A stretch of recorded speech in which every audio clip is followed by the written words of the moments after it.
On my 37th birthday, my husband and child called me worthless and gave me the divorce papers. Hazel, I've had my share of rough patches, but who hasn't, right? My dad was my rock, my everything, ever since Mom passed away when I was just a little thing. It's been the two of us against the world.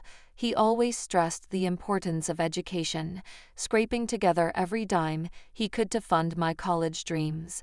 "You're going to make it, kiddo," he'd assure me with a wink, even as he dropped another handful of coins into our battered college fund jar.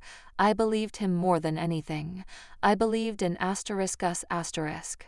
After high school, I started at the local community college, aiming to make a name for myself in investment management.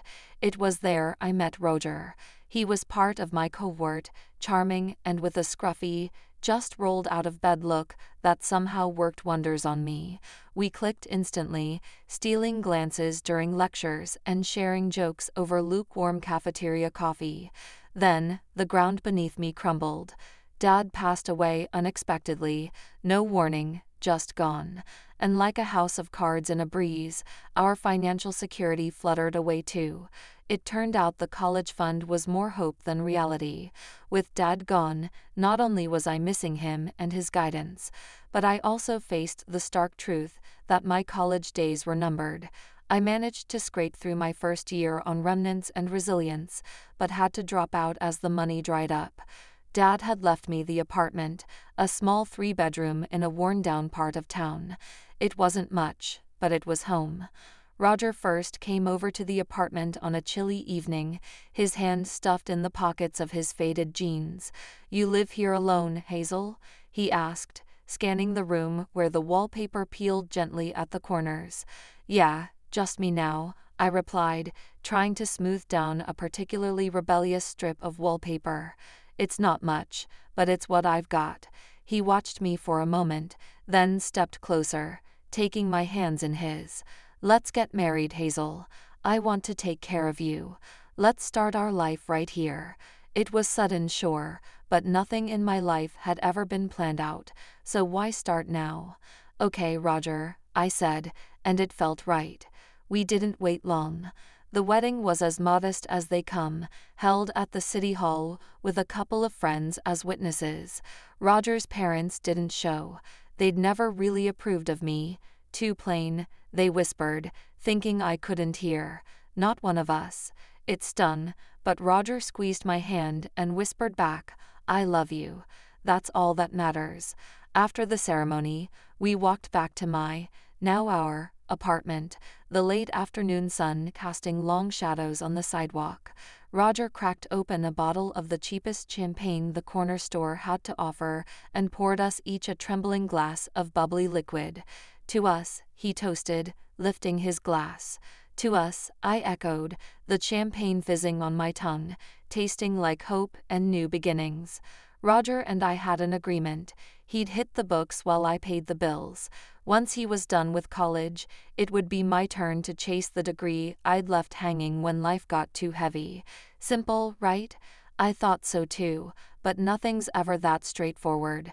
I worked 2 jobs. By day, I was a cashier at a grocery store, dealing with endless lines and the occasional irate shopper.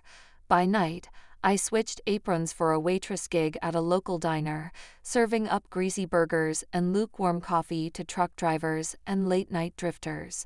It was grueling, but I pushed through, fueled by the thought of someday walking back through those college doors. Roger, meanwhile, was knee-deep in his studies, or so he said, but his demands grew with them. "Hazel, when's dinner? I can't eat this fast food crap anymore," he'd complain as soon as I dragged my exhausted body through the door. "I need something decent, like Mom used to make." I'd bite back fatigued anger, tossing my keys on the table. "Maybe learn to cook it yourself, Roger. I'm not your mom." He'd scowl, his face closing off. "I'm studying to make something of myself. The least you could do is keep the house decent." His words would slice through the weariness, sparking a fire in my chest, yet I'd swallow the retort, fearing the crack it could cause in our already fragile agreement. Roger's parents were no help. They were educated, polished, a stark contrast to my high school diploma and diner-stained uniform. They barely acknowledged me, and on the rare occasions they did, it was to offer a backhanded compliment or a thinly veiled critique. "You would understand this if you had finished your education, dear," Roger's mother would say, sipping her perfectly brewed tea as she glanced over the top of her glasses. Roger didn't defend me. He just nodded along, soaking up their words like gospel.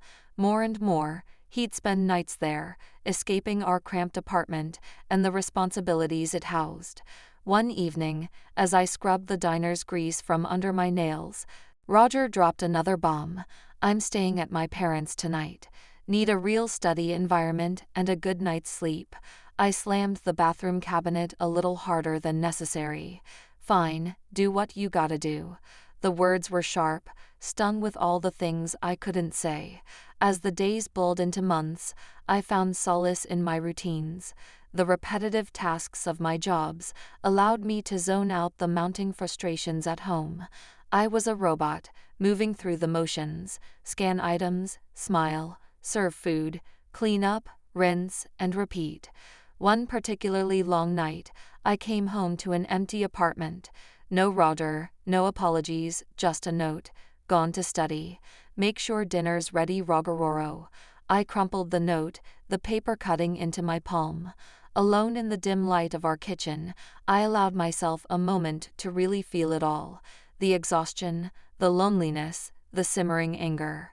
I leaned against the counter, eyes closed, a silent tear escaping despite my best efforts.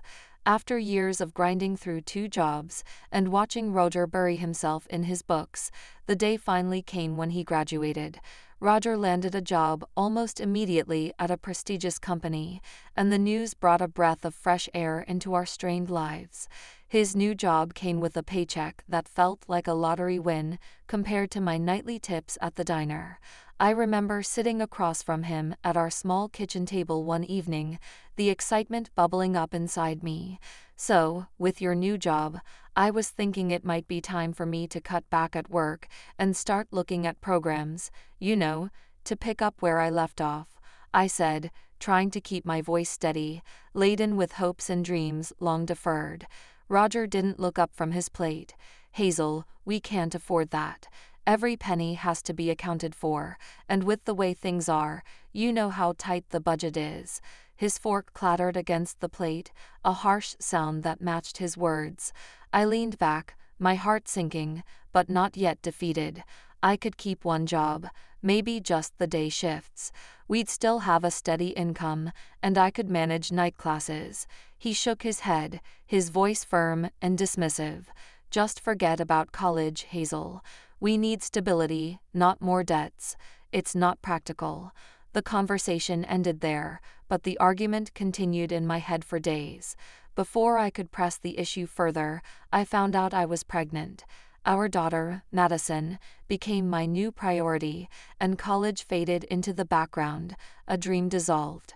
Raising Madison was a joy, but it was also another chain tying me to routines and responsibilities I hadn't chosen alone. I continued working at the grocery store, my dreams shelved like the products I stocked. Roger's criticisms didn't stop with my shelled education.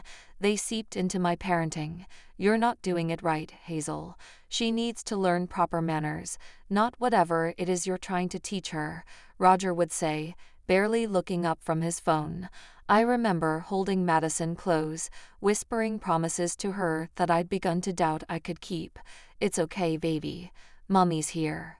As Madison grew, Roger's parents became more involved, their influence overshadowing mine. They paid for a fancy preschool, and every school event was an exhibition of their grandparental pride. One evening, Roger explained a new rule. "Hazel, it's best if you don't come to the school events. The teachers, they have a certain expectation of family. We can't ruin Madison's opportunities." I felt the sting of those words, a slap dressed up as paternal concern. So what am I supposed to do? Just stay home and pretend I don't have a daughter who's growing up, learning things I'm not teaching her, becoming someone I barely know. It's for the best, was all he said, his indifference the final nail in the coffin of our once shared dreams. The years twisted along, and Roger's words had weight, not the kind that anchors you in safety, but the kind that pulls you under. His sharp commands to our daughter, Madison, left marks, teaching her the lessons of disrespect and disdain toward me, her mother. Hazel, don't bother telling her what to do. She listens to me, not you. It's for her own good, Roger snapped one evening when I suggested Madison might set the table in front of her. His words were always like this. I watched, heart sinking, as my little girl's eyes hardened to match her father's. You don't know anything, Mom, Madison would toss at me when I asked for help around the house, her tone mimicking her father's, each word a barb. I tried to reach her, to bridge the widening gap with mother-daughter chats, but she only pulled further away, retreating to a world where I couldn't follow, a world painted by Roger and his parents. One humiliating afternoon brought everything painfully into focus. Madison had friends over, laughter and light voices echoing down the hallway of our home. I was cleaning when I bumped into them in the hall. Madison froze, her eyes darting between me and her friends. I smiled, wiping my hands on my apron, about to say hello, but before the words could form, Madison cut in. Oh, this is just our housekeeper. Her friends nodded, barely giving me a second glance, as they shuffled past into Madison's immaculately kept room, off limits to the likes of me. The door clicked shut, and the muffled bursts of teenage giggles were like needles to my chest. I retreated to the kitchen, sinking against the fridge as tears betrayed my resolve not to let this break me. I was her mother, not some dismissed servant in my own home. That evening, I confronted Roger, my voice shaking but firm. How can you let her, our daughter, treat me like this? Today, she called me the housekeeper. Roger didn't look up from his paper. Maybe if you didn't look the part, she'd respect you more. You're always cleaning, always in those rags. What do you expect? His words stung, slicing through whatever defenses I had left. I'm trying, Roger. I'm trying to make this a home. But you and your parents, you are teaching her to hate me. He scoffed, folding his newspaper with precision.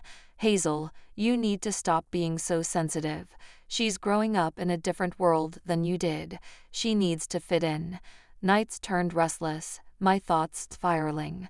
Roger's distancing, the casual cruelty of his parents, and now Madison's rejection painted a stark picture. I was an outsider in my own life, my role diminished to that of a silent provider, unseen and unappreciated. As I watched Madison grow into a teenager, her embarrassment of me became more pronounced. Her comments about my outdated clothes, my simple manners, cut deeper because they echoed Roger's words. She was ashamed to be seen with me, her mother, who had sacrificed everything only to be rendered invisible. Turning 37 wasn't supposed to be a milestone, but I had hoped it would be a turning point for something better, something kinder. With a heart full of tentative hope, I booked a table at a nice restaurant downtown, a small celebration, just me, Roger, and Madison. Nothing fancy, but something to maybe, just maybe, bring us back together for a night. I got home from work, my spirits buoyed by the thought of a quiet dinner with my family. The apartment was quiet when I walked in, too quiet. Roger and Madison were sitting in the living room, their faces turned towards the TV, looking like they were braced for bad news. Hey, I've got a surprise. I booked us a table at Marcello's for dinner to celebrate my birthday. Just the three of us, I said, my voice bright, forcing cheerfulness into the edges of my exhaustion. Roger turned off the TV and looked at me, an eyebrow raised, a smirk playing at the corner of his lips. Hazel, seriously? You think we want to go out and celebrate with you? A dropout? What would we even talk about? Roger's words were casual, but they cut deep. His smirk turned into a sneer. Yeah, Mom, it's kind of embarrassing. You wouldn't even know which fork to use, Madison added, her words echoing her father's disdain. I felt my face flush, the sting of their words like a slap. I just thought we could be a family for tonight, I said. Roger laughed, a harsh, mocking sound. A family with you making a fool of yourself. No thanks, actually. Here's my gift to you. He stood up, walked over to his briefcase, and pulled out an envelope, tossing it onto the coffee table with a dramatic flourish. Confused, I picked it up, my hands trembling. It was a divorce application. This is your gift. Yeah, consider yourself free from us. We're done, Hazel. I'm taking Madison, and we're moving out. You can keep this place, he said, his words cold and calculated. Madison just nodded, standing up to join her father. I'd rather live with Dad. I can't be seen with you, Mom. It's just too embarrassing. They packed up their things with chilling efficiency. I watched, frozen, as my world was dismantled, piece by piece. Not just the physical pieces of our lives, but the last vestiges of any affection, any pretense of a relationship. They left without a goodbye, the door closing with a soft click that echoed like a gunshot in the empty apartment. The divorce proceedings were quick, clinical, and brutal. Roger's parents testified about my inadequacies, painting me as an uneducated, unfit mother in stark, unforgiving strokes.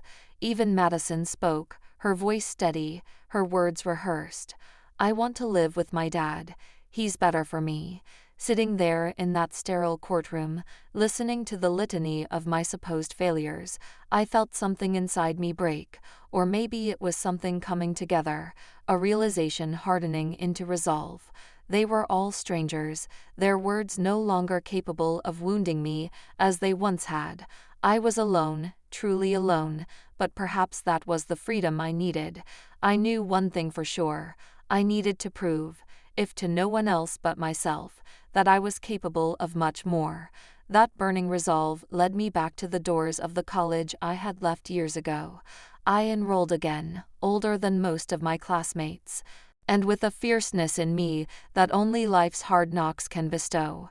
I hired tutors, spending evenings grappling with investment theories and financial models, my eyes blurring from the strain. Social media was a minefield, though. Every so often, a photo of Roger Madison and that woman Roger's new partner would pop up. They looked happy, carefree, living it up in some swanky downtown apartment that screamed luxury. The sting of seeing them so blissful while I was over here piecing myself back together was a sharp one, but instead of letting it drag me down, I used it as fuel. Each picture, each post, pushed me harder. I channeled my anger, my hurt, into my studies, turning bitterness into a motivator. Graduation day came, and I was a different woman from the one who had started. You've got what it takes, Hazel. Don't let anyone tell you differently, my favorite professor, Dr. Foster, told me during our final meeting. His words were a balm to the raw edges of my pride. With his recommendation, I landed a position at a respected firm, stepping into the world of finance with a determination to rise. The corporate world was another battlefield, but one I was now well equipped to navigate. I started as just another employee, but not for long. Within 3 years, I climbed from the ground floor to the department head, my name on an office door, my decisions shaping the company's future. Alongside my career, I revamped my life. I traded my old, battered car for something sleek and new, something that hummed under my touch like a promise. My apartment followed, from modest to modern, a high-rise with views of the city that twinkled like the stars I was reaching for. Shopping for new clothes wasn't just about style, it was about armor. Each piece, whether a sharp suit or a sleek dress, was chosen to project the new me, the competent, capable businesswoman. My hair, once always pulled back in a practical ponytail, now fell in stylish waves, or was pinned up in chic designs that said I cared about every detail. Only my closest friends knew the extent of my transformation. You're doing what you were meant to do, Hazel. It's like you finally found your stage, my friend Ashley told me over coffee one day, her eyes wide as she took in the changes. Yeah, I guess I have, I said, sipping my espresso. Roger and Madison, and all the pain associated with them, faded into the background, becoming just a part of my story, not the defining chapter. There I was, browsing job listings late one night, when I stumbled across an opening that made my heart skip a beat, a department head position at none other than the company where my ex-husband, Roger, worked. I applied, half out of a deep-seated need to prove myself, half out of the sheer audacity of it all. The interview was the next week. I walked in there with all the confidence of a woman who had nothing to lose and everything to prove. The interviewers were a panel of 3, each more impressed than the last as we discussed everything from market trends to financial strategies. By the end, they seemed genuinely excited about what I could bring to the table. Well, Hazel, I must say it's refreshing to see such a clear vision and detailed knowledge. We'd be lucky to have you on board, the senior interviewer remarked, a genuine smile spreading across his face. Thank you. I'm ready to hit the ground running, I replied, my tone steady, my resolve firmer than ever. My first day was something out of a movie. As I was introduced to my new team, the room was filled with polite applause and welcoming smiles. That was until Roger's face came into view. The shock on his face could have powered the city for hours. He looked like he'd seen a ghost, his eyes wide, his mouth slightly agape. The head of the company, Mr. Morgan, seemed amused by the situation. He clapped a hand on my shoulder and announced, "Everyone, I expect you'll give Hazel all the support she needs. She comes highly recommended, and I believe she will lead this department to new heights." Roger's reaction was less than gracious. As the room cleared, he stormed up to Mr. Morgan, his voice low but harsh. "I applied for this position. Why was it given to her? What does she have that I don't?" Mr. Morgan looked at Roger, then at me, an eyebrow raised. "Roger, the decision was based purely on merit. Hazel's qualifications and vision for the department far exceed what you've shown us so far. There's a lot you could learn from her." "Learn from her? This is some kind of joke, right?" Roger scoffed, his voice rising. "No joke, Roger. I suggest you adjust your attitude and focus on your own responsibilities," Mr. Morgan replied coolly. Humiliated, Roger did something I never expected. He threw his ID badge down on the table, muttered something about a stupid boss, and stormed out. Mr. Morgan sighed, shaking his head as he watched Roger leave. "Sorry about that, Hazel. I'll handle it from here. Why don't you get started with your team?" I nodded, a small, satisfied smile playing on my lips as I watched Roger disappear down the hallway. The sound of his furious footsteps was like music to my ears. Later, I overheard Mr. Morgan on the phone. "Yes," he resigned. "No, I can't give him a positive recommendation, not after this." The rest of the day was a blur of introductions and planning sessions, but through it all, one thought remained clear in my mind. Justice, in its own twisted way, had been served. Roger had underestimated me, just like he always did, but this time, I had come out on top. After Roger stormed out of the office that day, his career spiraled downward faster than I could have imagined. Rumors reached me through mutual acquaintances, ones who couldn't wait to spill the beans, that Roger's latest mistress had kicked him and Madison out of her plush apartment. Desperate, they had no choice but to move back in with Roger's parents. I couldn't help but think how the mighty had fallen. It was during this tumultuous time that Madison, now a college student and every bit as demanding as she had been taught to be, showed up at my door. She let out a low whistle. "Wow, Mom, you really upgraded, huh? Guess dumping Dad worked out for you." Her tone was light, but there was an edge to it that put me on guard. "Madison, what brings you here?" She sauntered in, making herself comfortable on my plush sofa, as if she owned the place. "Well, things are a bit tight at Grandpa's, and I thought, you're rich, well-dressed, and educated now, maybe I could move in here. But I'd need a decent allowance, obviously." I looked at her, then really looked at her, and saw Roger's influence woven deeply into her demeanor. It pained me, but the clarity it brought was undeniable. Madison, I think you should leave. I'm not going to be used like this. Not by you, not by anyone. Her face crumpled into tears, but they didn't move me like they used to. When her tears failed to sway me, her temper flared. You're just selfish, just like you always were, she shouted as she stormed out, her parting words a sting in the core of my apartment. News trickled back to me over the following weeks. Roger had started drinking, unable to cope with his bruised ego, and Madison moved to another city, perhaps to chase the independence she so desperately craved. As for me, life settled into a rhythm of success and new beginnings. I met Jacob, a colleague whose kindness and quiet strength were the antithesis of Roger's bluster and cruelty. Over time, our friendship deepened into love, and we married in a small, joyful ceremony surrounded by those who truly wished us well. Reflecting on the tumultuous journey, I realized I had come out stronger, wiser, and more compassionate. I had lost a family, only to find myself, and in doing so, gained a chance at a love and life that was genuine and fulfilling. Looking ahead, I felt ready for whatever came next, secure in the knowledge that I had not only survived but thrived, crafting a narrative of triumph that was entirely my own. We'd love to hear your thoughts. Please leave a comment below. Also, don't forget to like, subscribe for more awesome stories like this. Stay blessed and healthy. Thank you for watching and see you in the next story. Bye.